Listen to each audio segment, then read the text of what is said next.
Today it's time for something special. Today we're gonna have a look at not just your regular game of 1 versus 1 in StarCraft 2, but we're gonna have a look at a game that AlphaStar recently played on the European ladder in StarCraft 2. Now, for those of you unfamiliar, AlphaStar is an artificial intelligence developed by the Google DeepMind team, and recently, over the last couple of months, it has been playing games on the European server. Now, very recently, just before BlizzCon, the AlphaStar team actually released a research paper describing exactly what it is that has been going on and what they have been developing. And in this game, I wanted to go ahead and commentate a match that AlphaStar actually played against another human opponent.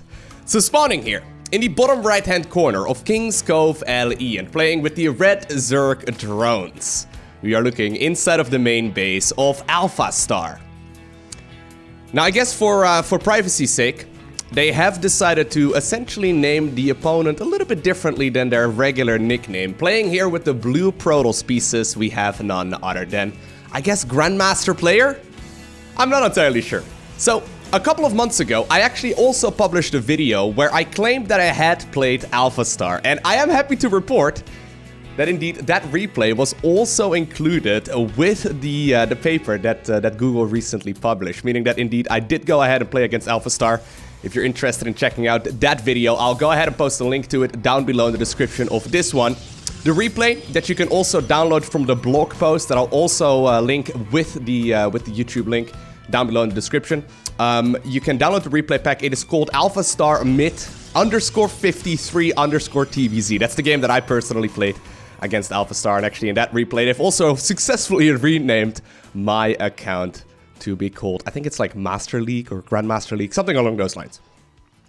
Now, with the paper that they've published, they also pointed out a couple of guidelines and additions that they've made to the agent that were not present at the start of the year. So first off, AlphaStar, this is what they've written right in the blog post. AlphaStar now has the same kind of restraints that human players have, including viewing the world through a camera and stronger limits on frequency of its actions. So in the past, back in 2019 in January, we saw AlphaStar play, and apparently it had perfect vision of the entire map, at the very least of places that it could see. What that means is that, for example, if you were going for cloaked units, it would see the shimmer perfectly, because essentially what it would have, I can't really demonstrate it right now in this replay, but essentially what it would have is a zoomed out view of the entire game. Right now, the way that AlphaStar plays, it indeed does have the same vision, so the same screen that we are looking at right now, as a regular human opponent. When it comes to the frequency of actions, the agents were capped at 22 actions per 5 seconds. Where one agent action corresponds to a selection, an ability, a target unit or point, which counts as up to 3 actions towards the in-game APM counter. Moving the camera also counts as an agent action, despite not being counted towards APM. Basically, there were some limitations set to APM. I think in the past, back in January, it was a little bit different, because essentially what it could do was just micro absolutely perfectly. Those stalkers that I know they displayed in the games that they let the agent play against TLO and then also against Mana. I mean, the stalker micro is just absolutely inhuman, not something that a regular person could go ahead and pull off. Secondly, AlphaStar can now play one-on-one matches, and by the way, it looks like AlphaStar actually is going for a bit of a Zergling rush while simultaneously getting the Spore Crawlers at the perfect time. So if you want to defend against like Oracles or, for example, Dark Templar, you need to start up those Spores at 335 at latest. Looks like it indeed has decided to go ahead and do so. Right now, it's actually trying to trigger the Oracle's Pulsar Beam right here as well, because I don't think that these links are going to be able to get a whole lot done here. I mean, there's 2 shield batteries, and yeah, it will successfully detect as well that is going on. But anyways, yes. So AlphaStar can now go ahead and play one-on-one matches against Protoss, Terran, and Zerg as Protoss, Terran, and Zerg. Each of the agents is a single neural network. The League training is fully automated and starts only with agents trained by supervised learning rather than from previously trained agents from past experiences. AlphaStar played on the official game server, Battle.net, using the same maps and conditions as human players. So all things considered, right? Basically what we've got right now is an artificial intelligence that is extremely human-like, that can go up against players in Grandmaster League, which is the highest league in SC2. Now, I haven't seen this game yet, but apparently it's a good one. Really excited to figure out, though, what exactly AlphaStar is going to try and pull off. But I have to say, so far, from what we've seen, right? This all looks remarkably human. This all looks very, very human-like. Now, obviously, when it comes to playing like a human, it will pretty much only, like, it plays like a human, right? But it will only really have the information that it's gathered from previous games that it has played. So what that means right now is that maybe AlphaStar has not seen this build very often just yet. This is a relatively new development in the Zerg versus Protoss matchup that really has only been going on for the last couple of months, and I guess when this game was played, it was probably very new. But 3 Oracle openers have become very standard right now, but maybe at the time that wasn't necessarily the case. So you can see right here, AlphaStar is forced to respond, and it did so a little bit poorly, right? 17 workers there going down in total, and right now there's actually also a group of adepts moving here on the left-hand side. Now, Lynx are scouting out for the timing of the third base. So normally the timing of the third base for Protoss versus Zerg is about 5 minutes into the game. Let's see right now if it will be able to respond as well, though, against this harassment here from the Protoss player. The queens are being utilized already. A couple of drones are pulled here, trying to get this around on those adepts. Few workers once again will end up going down, but so far, as long as this can be deflected, I think things are all right. Lynx do manage to make their way back home, but the damage has mostly been negated for now. Third base finally starts up, and while obviously you don't really want to lose 24 workers, right? That's a lot of workers.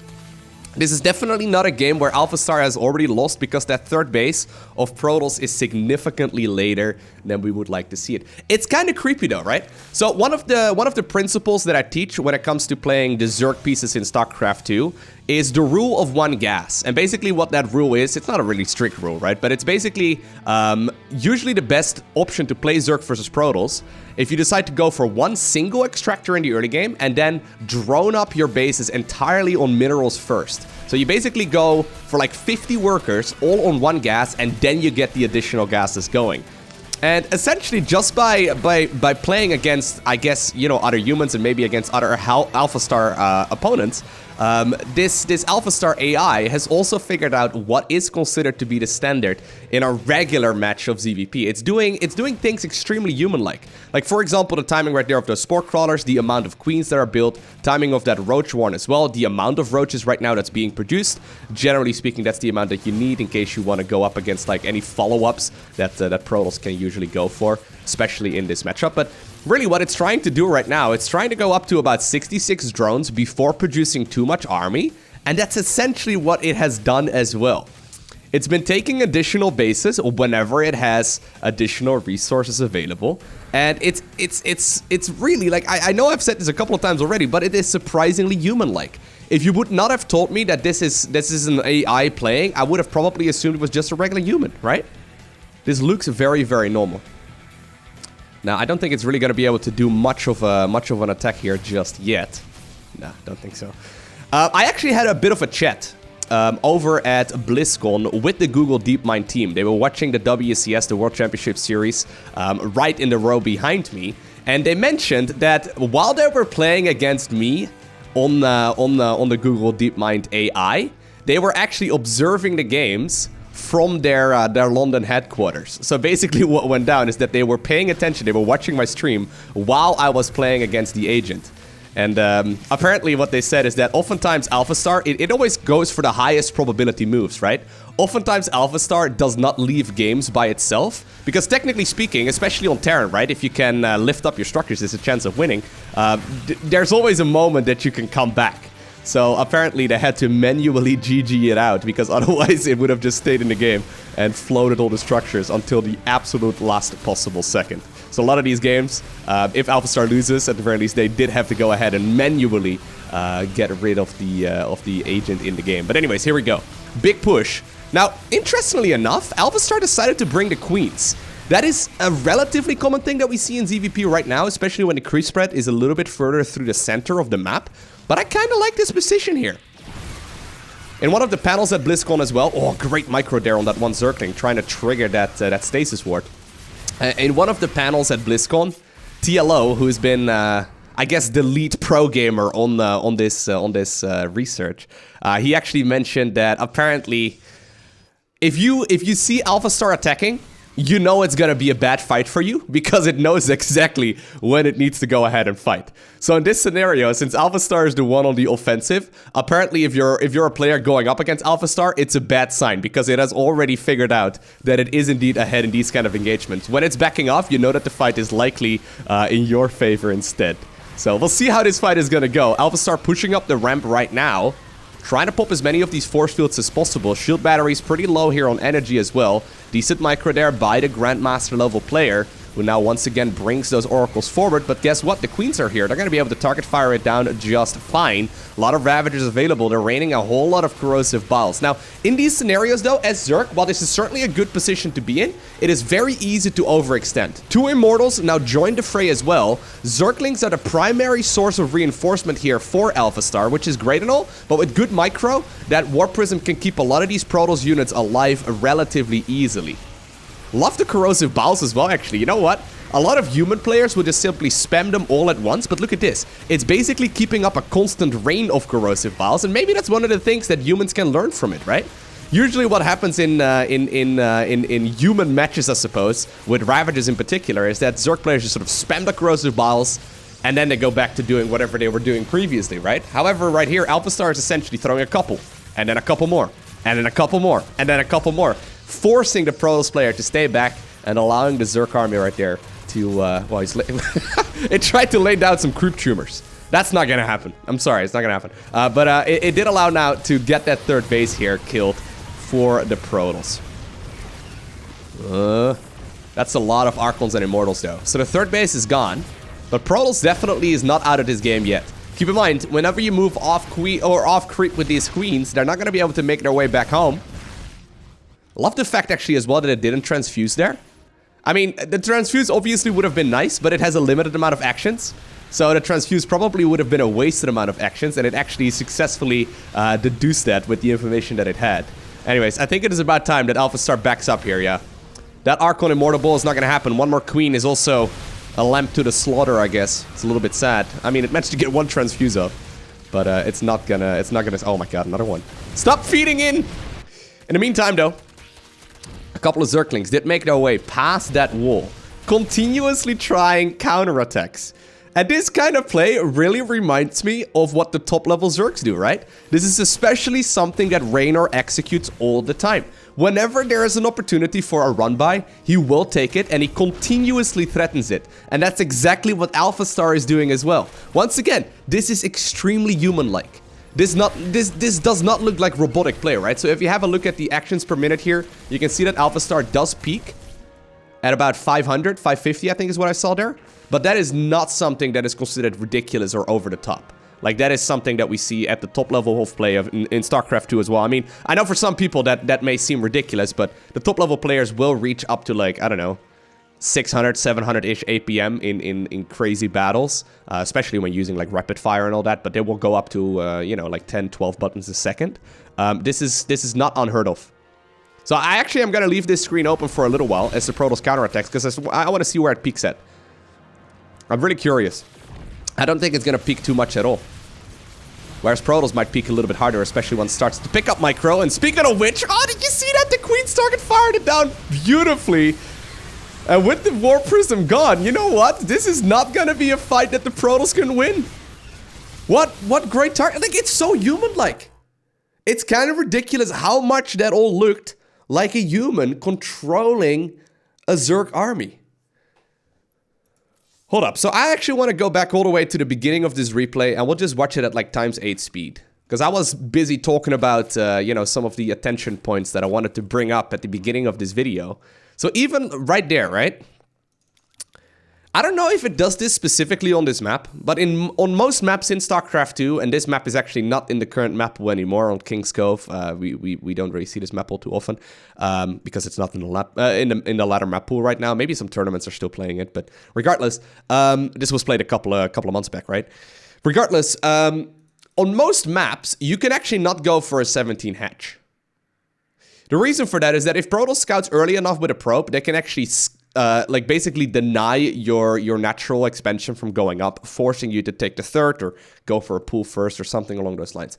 I don't know if this is specifically a move that AlphaStar makes on this map, but 16 or 17 hatch first is considered to be standard, and the reason I guess why it goes for a 17 hatch over here is because the rush distance on King's Cove is pretty long. So it takes that probe a longer amount of time to get across the map, and therefore the third base, or rather the natural, can be taken pretty much freely.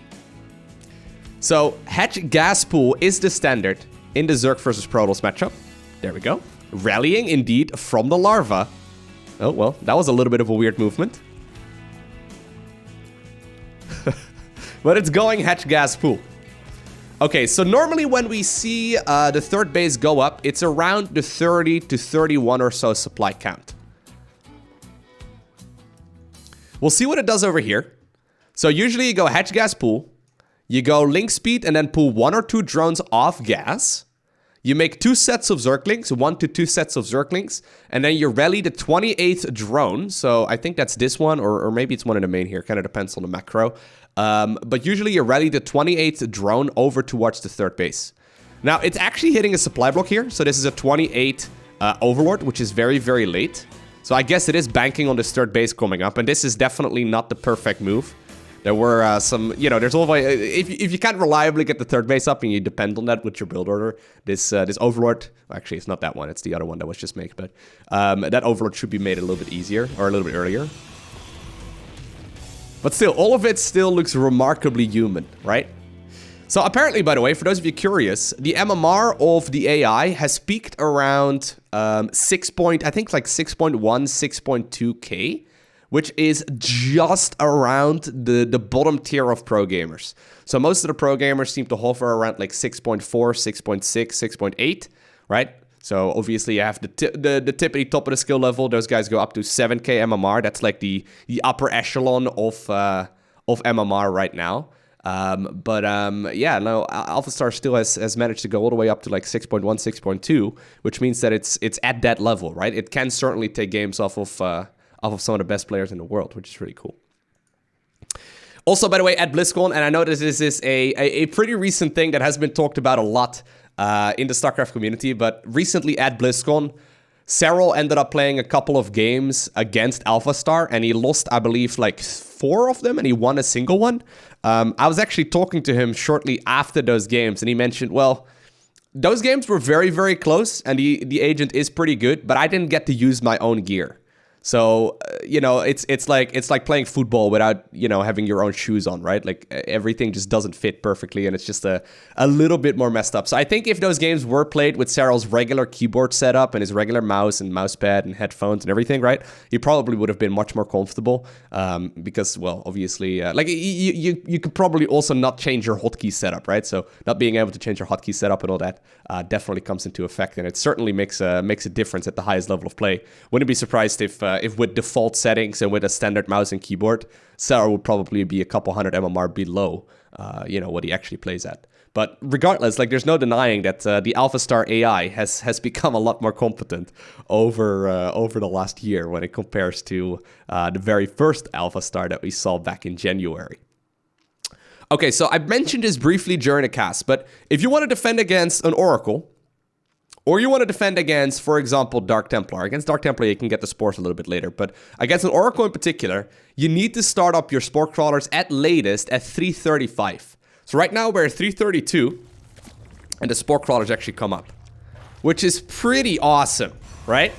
That is pretty impressive. Because at this point, AlphaStar has not seen a whole lot. Actually, it saw the Stargate. Whoa! Hold up. When did it see that Stargate? That is a perfect Overlord scout. Look at that. It's scouting? Wow. I actually did not anticipate it would scout like that. So actually, like a perfect move here would have been to leave that Overlord hanging here for a little while. That's what pro gamers will do to see if it's an Oracle or a Phoenix first. If it's a Phoenix first, you can actually delay those spore crawlers a little bit more. And you can take them like 20, maybe 30 seconds later. Just because against a Phoenix, you don't necessarily need it that quickly. But, you know, it's... I'm just looking at this with a big smile on my face. I don't know if you can hear, but it's genuinely impressive. By the way, the article was published on nature.com, which is a very very well-respected scientific blog. Or I don't know how you exactly say that. But, yeah, there is a lot of information. I'll go ahead and link all of that down below. For those of you interested. But I love this though. It's making decisions here depending on what Protoss is going for as well. And that's obviously what you want, right? I was actually assuming that there wasn't going to be a whole lot of scouting here in general for the AI. And while in ZVP you don't necessarily need a ton, just seeing when the third base comes up and all that is a pretty big deal. And just simply seeing, obviously, if it's a Stargate or a robotics facility or all that first makes a big difference too. But all of this looks very, very human-like. And these kind of pushes as well are really cool. Now, what I would like to see in the future, right? If they can make the AI just a little bit more on point. And I don't really know how that works. I'm no scientist. I'm not sure on the specifics. But if they make it just a little bit better, right? If they let it run for like another year or so, at least as far as like the improvement goes over the last year, it's been extremely significant. I know they've probably let these AIs play for you know, a couple hundred years just for this specific matchup on this specific map. But anyways, if they let it run for a while, I am actually curious if there is going to be genuine practice that pro gamers could get out of it, right? Because if we know that an artificial intelligence can quote-unquote play this game perfectly, it's also gonna come up with the perfect build orders. It's also gonna come up with the perfect timing attacks. It's also gonna come up with the perfect strategies and the way you need to defend and respond to certain scenarios, right? I wonder if that would mean that the pro gaming scene is gonna be able to, I guess, go for 3 creep tumors right over here for no apparent reason. But, you know, like, there's a lot of potential. It could certainly change the way, and a year ago we didn't really know about this because we didn't know how good and how competent the AI would be. But there certainly is a chance that pro gamers will be able to learn something from an artificial intelligence and therefore improve their own play. I still secretly hope that they're gonna do an event where they will have the top-of-the-line pro gamers go up against the top-of-the-line AlphaStar with the human limitations and you know, the camera limitations and the actions per minute limitations and everything else that we've already discussed earlier. I really would like to see that, because I think there are some really cool lessons to be learned. Even if the pro gamers were to lose, which I don't think necessarily they would have happened right now, but maybe if the AI improves just a little bit more, right? Maybe that would happen. I'm really curious if that means that the future of pro gaming will also be changed.